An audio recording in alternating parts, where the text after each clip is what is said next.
everyone, it's Ed40 here with another Hardcore Nuzlocke.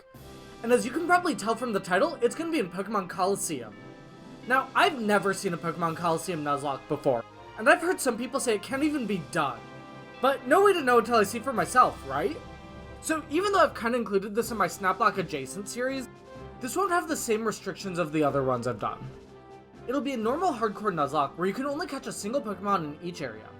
There are no duplicate encounters, if a Pokémon faints, they're dead, there are no items in battle outside of held items, and there are level caps equal to each boss's ace. Now there's one major way this is going to differ from a regular Hardcore Nuzlocke, however. I have an existential need for randomness, so the idea of catching the first Pokémon on a route sounds awful to me if it's always the same Pokémon. And with huge chunks of Colosseum being linear, that happens a lot.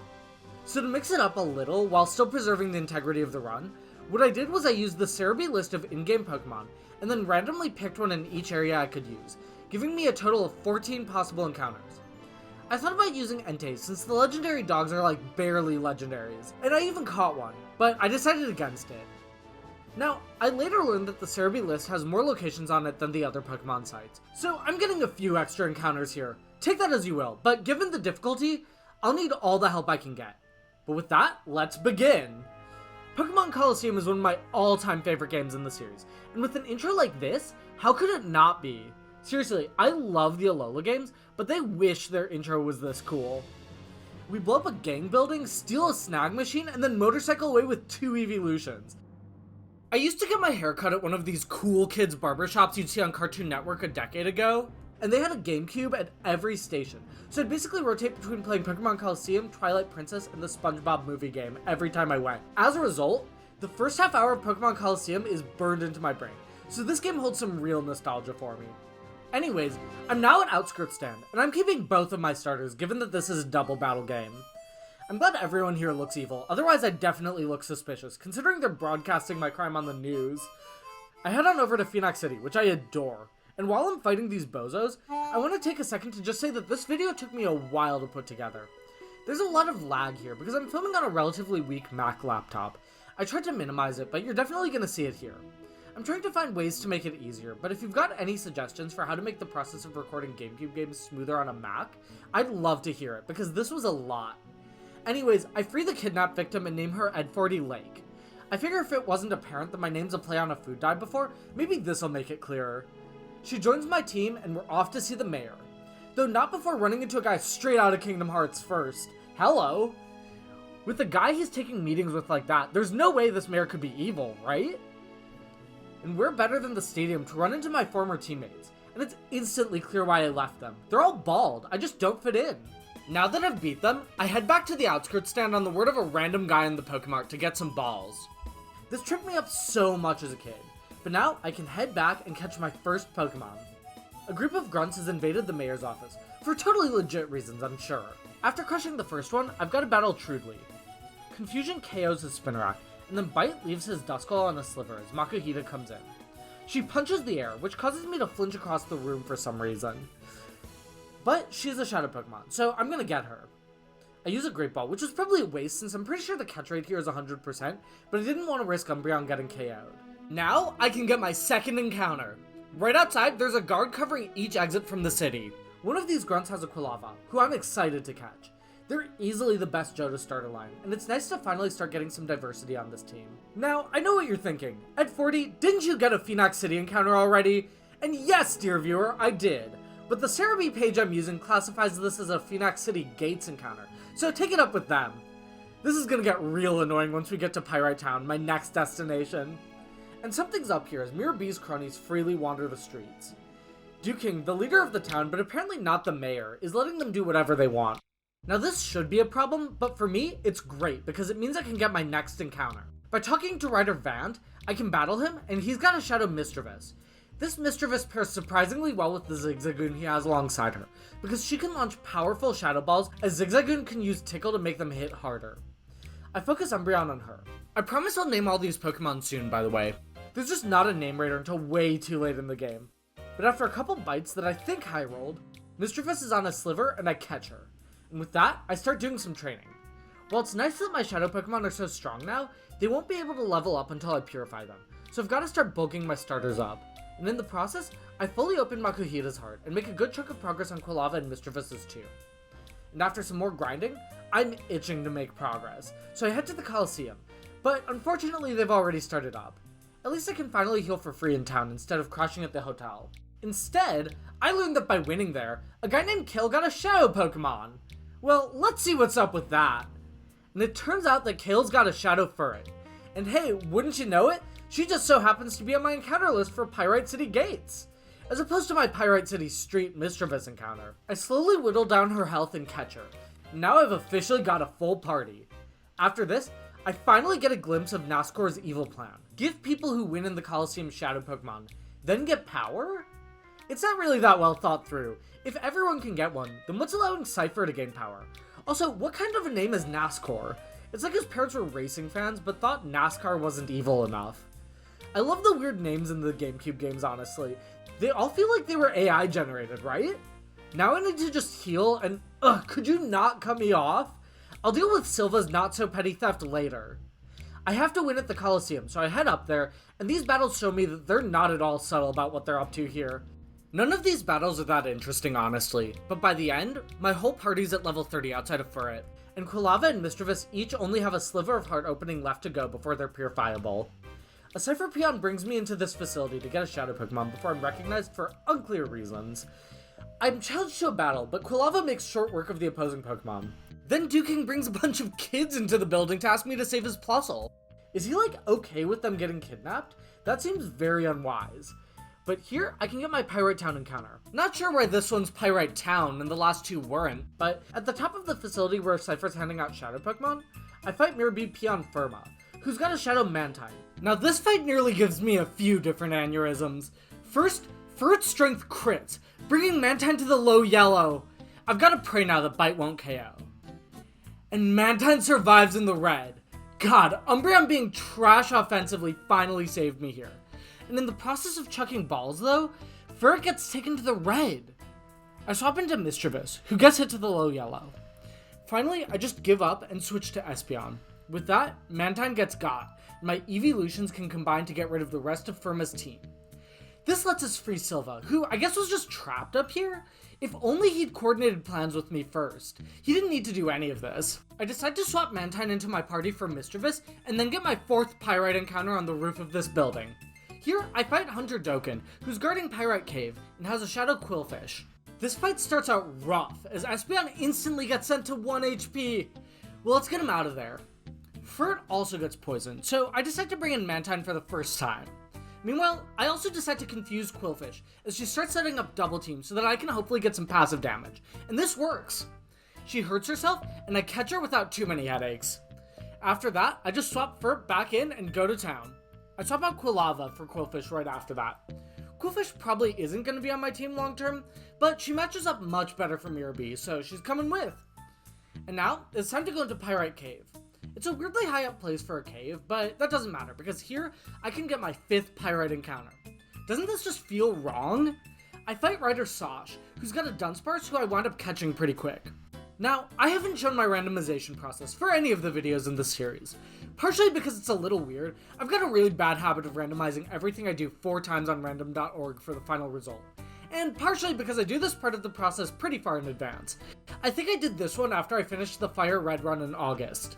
But I bring this up to say that even though my process isn't visible here, I want to make it clear that I'm not manipulating this run at all, because if I was, I'd never have given myself a Dunsparce here. Or a Misdreavus for that matter. I'm glad I've got the numbers, but they're both awful choices in Gen 3. But now, it's time to fight Mirror Bee. And I probably should have waited on this one. His Sudowoodo is my 6th and ostensibly final Pyrite encounter. This one's from Pyrite City if you're interested. And I felt kind of weird about using a Pokemon I'm gonna catch as the level cap when the rest of his team isn't that close to level 35. The result of this is that A, the 2 Pokemon who can even gain experience right now are at level 34, and B, Qwilfish doesn't have her full moveset yet. The battle starts off okay. Mirror Bee sends out his 2 strongest Ludicolo, and I lead with Espeon and Qwilfish. Both set up Rain Dance for some reason, essentially giving me a free turn to attack the level 31. This doesn't get a KO, but it gets us pretty close to one, so I try again. This turn, That Ludicolo goes down as Mirror B sends out the level 29 one. The second uses Leech Seed on Espeon, but that's more or less what I was expecting. And hey, with that, I'll just switch into Umbreon. Qwilfish gets Leech Seeded in the process though, so now I've got to switch into Furret. As Umbreon flinches, and then dive crits to KO Furret! That's so frustrating, especially because Strength had just racked up a ton of damage. I can at least swap Espeon back in though, and he and Umbreon get to work whittling the level 31 Ludicolo down as revenge. But once that one's down, we've still got 2 Ludicolos left, and getting rid of them takes a while. And it's made worse by the fact that the weaker Ludicolos have Swift Swim, and can flinch Umbreon to just stop damage from piling up. It ultimately happens though, and both of the last 2 Ludicolos fall on the same turn Sudowoodo comes in. I decide to whittle her health down with Umbreon, as Espeon sets up Reflect. Espeon takes a Shadow Rush to a little over half, but Sudowoodo isn't doing enough to trouble me as I also confuse her. With that, I'm basically just chucking balls at her with Umbreon and using Swift for chip damage with Espeon, until Sudowoodo snaps out of confusion and rams Espeon with a crit Shadow Rush to straight up KO. Oh, that is devastating. Espeon was easily my best offensive option, and I wanted him on my team for the rest of the game. Rest well, sweet prince. I'll make sure your death wasn't in vain. I bring in Qwilfish and catch Sudowoodo on my first Ultra Ball right after, but this was not a worthwhile trade at all. I'd rather have had Espeon and Furret far over Sudowoodo, but my greed in filling out my team won over. Mirror B's baffled he lost, seemingly unaware of the amount of destruction he's dealt me, and Naruto runs off. Say what you will about him, but he's really a one-of-one villain. I rescue the Plusle, who I've been way too busy mourning to remember, and Duking offers them to me, but I've already got my Pyrite City encounter, so this doesn't help at all. Thanks for nothing, Duking. At least the fortune teller gets me, or rather, my partner, to remember she wants to hang with her grandpa in Agate Village. I bring Quilava back and put Sudowoodo on the team. Might as well get some use out of her after the damage she's caused. I go straight to the name raider in Agate, and now that I only have one Pokemon to nickname, I just name my Umbreon Pluto. I step outside and meet an absolute creep whose boyfriend is her mighty Ina. I hope he gets rescued fast. We meet my partner's grandpa Egan, who gets some distressing news and has to rush out. I follow him and see Cypher's invaded the village. Egan tries to take Cypher on himself, but apparently he's too old to battle well. I love how this series always wants to stress that you can battle at any age, but as soon as you're old, it's just too much. Well, that's fine by me, because I've got a chance to catch Hitmontop now. My team's a little underleveled, though that's mostly not by choice, but I lead with Pluto and Qwilfish. I'm lucky enough that my first Poison Sting poisons, as I also confuse Hitmontop. Why Not doesn't do anything. I connect with Secret Power next turn, which crits, but I want to play it safe. So now I'm chucking Ultra Balls at Hitmontop with Qwilfish, while maintaining confusion where I can. In the process, Hitmontop's able to use Focus Energy and Triple Kick, sending Pluto to the yellow, but thankfully, Hitmontop's health wears down, and a final Ultra Ball catches him while his health's in the red. Clamperl comes in, and Pluto and Qwilfish work to take her down too, over a couple turns. Judu's out now, and I need Qwilfish out of there since she doesn't know any water moves. But Why Not's Shadow Tag won't let me switch. I've got to get rid of her, so I keep Confusion up and try hitting both Bite and Shadow Rush, only for her to survive on a Sliver! Judu digs, so this could be dicey. Why Not uses Counter 2, and gets hit by Poison Point! She falls there and Qwilfish just got saved! Oh, that was incredible luck. I swap into Mantine and a Bubble Beam does the job. And now, I can start purifying some Pokemon. So let's go through the roster. We've got some brand new introductions. Viewers, meet Mercury the Mantine. Next up, we've got Apollo the Quilava, later Typhlosion. We've also got Venus the now Hariyama, and Neptune the Misdreavus. I swap Venus with Hitmontop and start training. After some time, I also get Juno the Qwilfish, Diana the Sudowoodo, and Mars the Hitmontop, who I accidentally got one level too many while training him, so I've got to replace him until after Mount Battle. I strap an EXP share onto Venus, and then I'm off to keep training, I guess. I decide to do the Phoenix Stadium, which doesn't really have much to report other than that one of the contestants is named Greb. I want to believe that his parents misspelled his birth certificate and just went with it. But with all that, I'm finally ready to take on Dakeem. Now Dakeem is almost always tricky for me, except this fight. I shouldn't have been this lucky, but everything broke my way. He leads with Matang and Golem as I send out Apollo and Juno. Golem protects as Flame Wheel knocks Matang out, and then Surf gets some chip on Marshtomp. I swap into Venus as Surf gets rid of Golem, and then does some more damage to Marshtomp. Marshtomp uses a Mud Shot on Venus to do a little chip as Camerupt comes in. and after another surf, Camerupt and Marshtomp survive on a sliver each before targeting Juno. Juno survives on the low yellow, and Crosschop thankfully gets rid of Marshtomp. But I don't really want to keep Juno in on Entei. I swap into Mercury as Entei Shadow Rushes him to do nearly half. Then Camerupt uses Earthquake for some reason. Entei thankfully survives in the yellow, but what a suicidal play. After that, Smelling Salt knocks Camerupt out, and I catch Entei on my first ball. Not bad at all. Now, I've got to get to my next boss fight, but the only way to do that is by pickpocketing a grunt in jail. Surprisingly metal of the Pokemon Company to let me do that, thank you. And I always loved the Under. It's so weird for a crime org to just essentially own a city. But even weirder is that there's a network of kid hackers that I'm working with. These games really love the idea that kids can do anything, even hacking into a criminal enterprise, I guess. And after an almost maddening amount of grinding at Mount Battle, I get ready to face Venus. She's on air at the time, which can only help for reducing morale when I beat her. That is, if I beat her. Venus has always been one of the hardest trainers for me in any Pokemon game, even without Nuzlocking. Her team is strong and diverse, and I can't quite cover everyone. Fortunately, I don't have to catch Suicune like with Dakin, but that might not make things much easier. I lead with Mars and Apollo, as Venus leads Delcatty and Vileplume. I was expecting Steelix, but this is actually better. Flame Wheel crits to take out Vileplume, and then Triple Kick misses as Delcatty uses Attract on Apollo. Steelix is in now, and I take a bit of a gamble and send Mercury in. As Steelix uses Taunt, awesome! Triple Kick hits, and Delcatty survives on a sliver! That's so annoying. I thought Triple Kick was incredible growing up, and I didn't realize until like this year that it's hot garbage. It's got an incredible combo of low accuracy, low base power, and every single hit can miss. But now, I can bring Apollo back in on another taunt, as Triple Kick gets rid of Delcatty. Banette's in now, so I bring in Pluto for Mars, and Flame Wheel gets rid of Steelix. That means Suicune's coming in. I bite Banette as he uses Shadow Ball, not doing too much, and switch in Juno.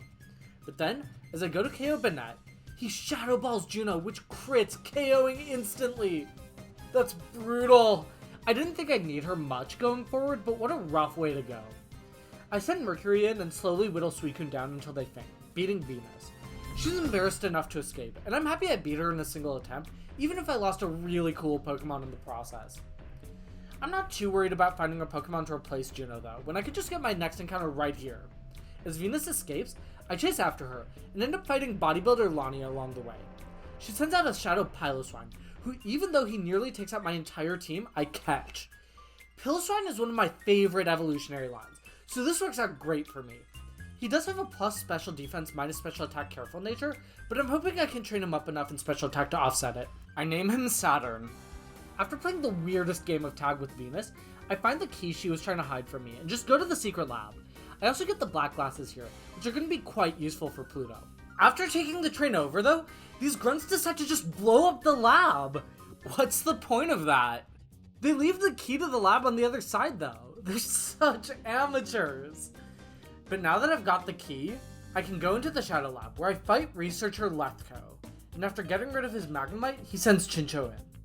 As his Electrike crits Diana to KO. I'm getting some awful crit luck this run. I bring Venus back into the party for now, but at least this lets me free up some room for my next encounter. I face Cypher Peon Remel, who has a Shadow Vibrava. I swap around so that her Kadabra can't do any serious damage, and then after a Bubble Beam and several broken balls, I catch Vibrava. I start massaging her, which looks so funny to do while we're in an evil lair with the alarm going off. What a relaxing experience. I purify her and name her Minerva. After a rematch with Scrub, she evolves into a Flygon. I get my Pokemon to the new level cap of 48, and face Ein. Ordinarily, he's one of the easier bosses for me, but because my Pokemon just cannot hurt water types effectively, he's actually something of a threat. I lead Saturn and Mars, anticipating Golbat and Huntail, but Lantern comes out instead. It's weird how the lead Pokemon rotate in this game. I'm not mad at it though. Worried about Hydro Pump? I have Saturn Dig, but Golbat confuses Mars, who then hits himself. I swap to Pluto as Golbat bites him for some reason. Then, Saturn's Dig leaves Lantern in the red as she uses Hydro Pump, but it misses. Incredible. I try to dig again, but Golbat confuses. Ugh, that's so annoying. Saturn makes it through thankfully, and Psychic takes off half of Golbat's health. But then, Golbat confuses Pluto, who just breaks through to Psychic Lantern. I hit the wrong input, my bad. Now Dig just hits Huntail. I decide to swap back to Mars and push through Confusion again to KO Golbat. Huntail sets up Rain Dance, which is a little worrying because of Raikou, so I'll need to deal with him fast. After Surf, Pluto and Mars finish Huntail off a little faster than I thought they would, so Raikou's in. Altaria goes for Fly, so I switch back to Saturn as Raikou hits Pluto with a Thunder that paralyzes. Thanks to Synchronize though, Raikou's also paralyzed, so the secret power I went for doesn't do much now, but this means it's time to swap Pluto out for Minerva. And next turn, Dragon Breath takes Raikou to the yellow as Blizzard gets Altaria to the red, and after a Shadow Rush, I'm a little worried about Saturn's health, so I just dig, and then outspeed with Minerva to Dragon Breath Altaria away. Raikou freezes up, and then with Dig connecting, I've just beat the first round of bosses. Ein runs away, and I get a Data ROM, and more importantly, the TM for Earthquake, which I instantly teach Minerva. I give the Scrub Data ROM to the little hacker man, and go to the Realgam Tower, where I've now got a boss gauntlet to face. This is going to be difficult, but I decide to start with Mirror B. I lead with Mars and Mercury. After we don't get rid of the weaker Ludicolo, both double Rain Dance again. Mirror B's really trying to go for Rain, huh? Then, thanks to a Giga Drain, we can't KO Ludicolo again. Mars's health gets too low, so I switch into Pluto and finally get rid of Ludicolo 1. Golduck comes in now, and I try to target her to prevent Pluto from taking serious damage, but it doesn't really work. The Brick Break does way less than I thought it would. So with that, I can just chip both Pokemon down, until Pluto gets Leech Seeded. So I just switch into Minerva instead, and take out Ludicolo 2 with a Wing Attack. Then, after a Water Pulse takes the Loudred who came in under half, Dragon Breath gets rid of Golduck, and Earthquake gets rid of Loudred right after that, and sends the brand new Armaldo to half before Bubble Beam KOs him 2 for the win. I do Dakeem next, and he's probably the easiest outside of his Whiscash, who he unfortunately leads with. I started with Minerva and Apollo, so I target the Claydol and swap Apollo to Mars. With a couple of crunches, Claydol's in the red, but Whiscash nails Minerva with an Ice Beam to send her to the yellow. I've gotta switch, and I go into Pluto, who finally gets rid of Claydol. But then, Whiscash crits Mars with an Earthquake, sending him to the red. I have to switch, and I go into Apollo as Pluto takes out Whiscash. Flame Wheel then eliminates the fortress Dakeem sent in as his Flygon returns fire with a weak Solar Beam, before getting confused. I decide to target Flygon with Pluto, and then swap to Mercury. Flygon gets sent to the red with a couple bites as Houndoom sends Pluto to the red with a Sun-boosted Fire Blast. That was close, but now Bubble Beam hits for a decent chunk of damage. I decide to go back to Apollo as Flygon hurts herself, and Houndoom connects for a weak Solar Beam. Thankfully, Mercury gets rid of Flygon, and now Mercury and Apollo can target Houndoom for the win 2 turns later. Next up is Venus. I guess I'm really just going in order here. We lead Apollo and Saturn against Blossom and Misdreavus, and Flame Wheel instantly gets rid of Blossom, so that's 1 down. And Raichu comes in next, but Misdreavus confuses Saturn. I dig with Apollo and try to attack with Saturn, but no dice, so I just switch to Pluto. Dig leaves Raichu on a sliver and activates Static, so not the best turn. Venus Hyper Potions Raichu, but Bite crits to get rid of Misdreavus, so at least this turn was free. Flame Wheel brings Raichu back under half, but next turn, Apollo gets both confused and attracted by the Wigglytuff who came in, so I think it's time to switch. I go into Saturn as Psychic sends Wigglytuff to the red, but Saturn gets paralyzed and sent to the yellow, so I guess I've gotta switch to Minerva. Raichu paralyzes Pluto, thus getting paralyzed himself, as Psychic sends him to the red. I know what needs to be done now. I switched into Mercury as Minerva Earthquakes to get rid of Raichu and Wigglytuff at once. It's just Suicune left, who's too weak to be a serious threat. I just swapped Minerva into Mars and whittle them down over a couple turns for the win. And finally, it's Ein. He's definitely scary as I lead Mercury and Saturn against Rhydon and Starmie. That's not gonna work, so I swapped Saturn out for Pluto as Starmie misses Hydro Pump.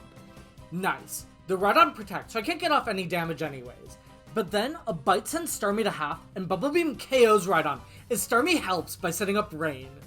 Crobat is in now, so I decide to go for a Blizzard, which does absolutely nothing thanks to Protect. And then, Starmie lands Thunder, but Mercury survives in the red, as Bite finishes Starmie off. Ein brings in Pelipper. I swapped in for Mars for the Intimidate, as both Crobat and Pelipper fly, so that's not gonna work. I bring in Minerva, and confuse Crobat and Pelipper each. After Crobat hurts himself, I target him with Dragon Breath and Psychic to get rid of him. Then, with an Earthquake, I get rid of Raikou too, leaving just Pelipper, who snaps out of her confusion to Surf. Minerva and Pluto are both pretty beat up now, so I decide to first swap Minerva out for Mars, and then bite Pelipper hoping for a flinch, but no luck. And Ein uses a Hyper Potion too, so that's really rough. We can get some damage back thanks to Bite in a return though, which means that next turn, another set KO to beat the Cypher admins for good. And with that, we're done with the first leg. But don't worry, there's another boss battle coming real soon. But before that, I grind up to get some TMs. Nothing super notable to talk about here other than importantly getting rid of Triple Kick on Mars for Brick Break. That move was just not working out. Now, as I get to the Colosseum elevator, who appears but my old boss Gonzap? There's truly little more awkward than running into an old boss after an ugly exit, and as is the norm, we've got to fight now. At least after he tells me that Cypher's evil plans involve giving snag machines to a totally different gang for reasons? The villain motive here is so unclear. Anyways, he sends out Crawdont and Pinsir as I lead Mars and Apollo, and Flamewheel instantly gets rid of Pinsir, and Gonzap sends Hariyama out in return. Brick Break then sends Crawdont to the red before Crabhammer sends Apollo to the yellow.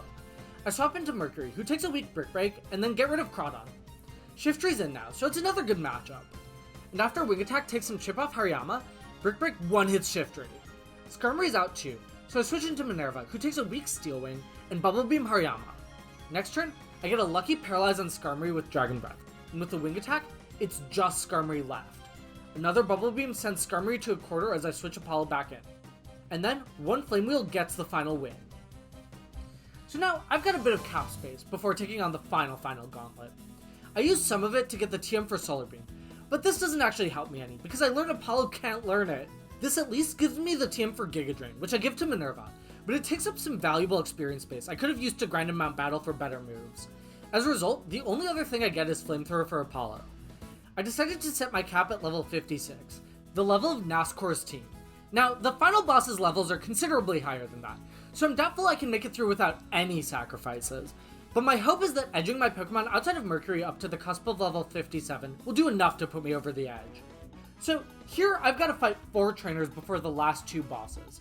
These guys shouldn't be too tough ordinarily, but you might have noticed that I haven't gotten my Realgam Tower encounter yet, and this changes the equation a little bit. Now, the first trainer battle is pretty easy. I just bring Mars in and have him go to town with Apollo. But now, the second trainer has a Shadow Absol, and this is the final encounter of the game. I could have just KO'd him, but that felt wrong. I decide to catch him. Except I realized a little too late that I hadn't picked up the Master Ball from Egan. I'm gonna have to risk some damage.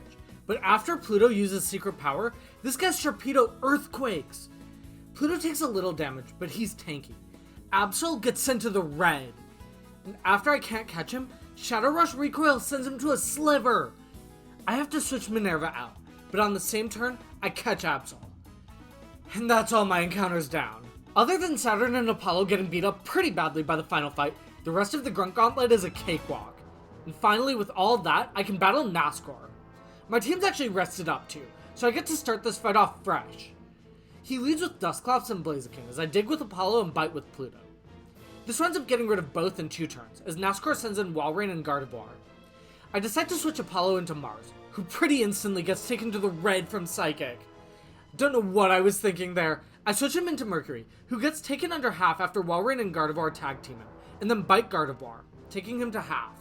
Because I don't have a great switch, I just try to confuse Walrein, which works great as she hurts herself, and then I bite Gardevoir again to KO. Xatu's in now, so I bite her, sending her to the red. She confuses Mercury, who pulls through to Wing Attack Walrein for some very weak damage, as she hurts herself again. Even though I'm in a bit of a precarious position here, I bite Xatu again to KO as Mercury comes through with a Wing Attack. But as Metagross comes in, Pluto gets attracted by Walrein, so I need a new game plan. I swap Mercury into Apollo, and then I break through Attraction with Pluto to hit a Secret Power that paralyzes Walrein and freezes her! What luck! And with targeting and Attraction luck, I'm able to get rid of Walrein next turn. Metagross has only done a tiny amount of chip too, so with one Flamethrower, they're down almost painlessly, and I've got just one fight left. But just as Nascor falls, the real leader of Cypher, at least until Gale of Darkness shows up. It's our friendly Phenac Mayor! And look, he's a Shadow Pokemon too! This fight terrifies me. I genuinely didn't beat it for the first time until around 2 years ago. Can my team come out victorious? Let's find out. I get mixed luck with leads as Evi sends out Scizor and Salamence. I had hoped for the former and don't have a great way to counter the latter right now. But I decide to Flamethrower Scizor, eliminating him instantly. Salamence goes for Double Edge as I switch Saturn in. This takes Apollo to half, but as Machamp comes out, there's not much I can do, so I've gotta sack Apollo. After a flamethrower sends Machamp to half, a final double edge sends my pseudo starter into the ground for good. Rest well, buddy. But this lets me send in Mercury. Saturn hits a blizzard that leaves Machamp in the red, even as it misses Salamence. But now, with 2 blizzard users, both Salamence and Machamp go down. But I can't rest too easy because the biggest threats are in. The 2 kings are figuratively intimidating, but I've got to get a plan. I swap Saturn out for Pluto as a Crush Claw takes a third off. And I picked the perfect time to confuse him because Slowking skill swaps with Slacking. And Slacking without Truant is a nightmare. Though Evice just decides to use an X attack for some reason. Perfect timing as I swap into Mars. Bubble Beam does a sliver of damage. But then, Slacking uses Aerial Ace to send Mars to the yellow. A Brick Break Bubble Beam combo leaves him on a sliver. But Slowking uses her now non-Truant turn to Psychic Mars into the ground. It was a risk I had to take, but I'm sad he's gone. I send Minerva out now, who Giga Drains Slowking for way less than I thought it'd do, as Slacking uses his last turn on Earth to Crush Claw Mercury for some serious damage. Shadow Tyranitar comes in, so I've gotta go for it, and that means letting Mercury take one for the team. I use Earthquake, which takes half off both Slowking and Tyranitar, before Mercury bravely Bubble Beams Tyranitar to pieces, letting Slowking Shadow Ball him out of the game. So now, it's up to Pluto and Minerva to get the job done. That is, after Evice full restores! That's wild! I didn't even know he could do that! Thankfully, we get Slowking back under half with Bite and Crunch, but Evice uses another full restore. Okay, this is getting old. Is he gonna heal again? No? Then with one more round of attacks, Slowking is down and Cypher is finished. For the next 5 years at least. And as Evice gets arrested, I'm here to bask in the fact that I just beat a hardcore Nuzlocke of Pokémon Colosseum. I didn't even know if this was going to be possible, so I'm really happy. This game is one of the weirdest Pokemon games I've ever played still, but I had a lot of fun on this run. I also gained a newfound appreciation for Umbreon, considering how stable he was the whole game. He and Typhlosion carried this run. All in all, I love Pokemon Colosseum. Its sequel is definitely better, but it's still one of the best games in the series. The difficulty of team building and coordinating your team in double battles really made this run a journey. But that's a wrap. Please feel free to give a like or subscribe to my channel. If you have any suggestions or things you'd like to see me do, please feel free to leave a comment, add me on Twitter, or email me with your suggestion at ed40plays@gmail.com. Next up, we're doing the Colosseum sequel. Catch you all there!